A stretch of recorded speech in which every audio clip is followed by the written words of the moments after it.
Para você que sofre frequentemente em silêncio, com ansiedade, com sensação de pânico, de pavor, presta atenção nesse caso aqui. Um homem de 33 anos sofreu uma condição raríssima chamada hematidrose. E essa condição rara implica em a pessoa passar altos níveis de ansiedade, de estresse, de medo, de pavor. O excesso da ansiedade, da sensação de pânico, de pavor é tão grande, fazendo com que haja uma grande dilatação em pequenos vasos sanguíneos, normalmente da região capilar, trazendo uma ruptura e fazendo a pessoa sangrar. Este sangue então vai se misturar com o suor da pessoa e ela vai transpirar sangue. Isso já chegou a acontecer, por exemplo, com soldados antes de entrar pra guerra. Imagine aquela pressão psicológica, você está prestes a entrar numa área onde provavelmente você não vai sair vivo. E o caso deste homem de 33 anos que passou por isso, ele passou por isso antes de ser humilhado. Depois de ser humilhado, ele foi preso.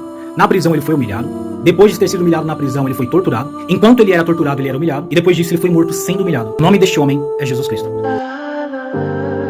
Eu quero que vocês entendam uma coisa. Jesus Cristo é o próprio Deus. E ele não precisava vir à Terra, vivenciar a vida humana para nos compreender. Ele não precisava de forma microscópica se fazer tão pequeno para nos alcançar e saber o que a gente passa ou deixa de passar. Lá do alto do seu reino, da sua glória, ele poderia saber exatamente tudo o que a gente passa. Desde fome, frio, sede, medos, alegrias, perdas e ganhos. Mas a gente sabe que existe uma gama de motivos pelo qual Jesus Cristo veio até a Terra. E um desses motivos, ele se fazer pequeno, se fazer um de nós, é para que você entenda. Ele sabe do que você está passando. Ele sabe o que é sentir o que você está sentindo. E talvez muitas pessoas jamais seriam convencidas de que Deus, em toda a sua glória, onde ele não sofre nada, onde ele não tem dor, ele não tem fome, não tem sede, não tem sono, onde ele não tem preocupações, como que ele poderia nos entender? Então Jesus andou entre nós, comeu entre nós, dormiu entre nós, ele sofreu entre nós, e lá na cruz o Messias, ele foi como um imã, e todo o pecado foi para o corpo dele. O seu corpo encheu com todos os nossos pecados, com toda a nossa ansiedade, com toda a nossa tristeza, com toda a amargura do nosso coração. Mas como que Jesus tomou tudo isso para si, se ainda acontece no mundo? Jesus tomou a escravização de todas essas coisas. Você passou a não ser mais escravo dessas coisas, o que significa que tudo que você passa ou deixa de passar, você tem a possibilidade de ser liberto. Sua vida tem a possibilidade de ser transformada. E provavelmente suas lutas silenciosas são silenciosas porque você sabe que ninguém vai te entender. Mas não existe ninguém nesse mundo, não existe ninguém na mitologia que vai entender o que você está passando mais do que Jesus Cristo.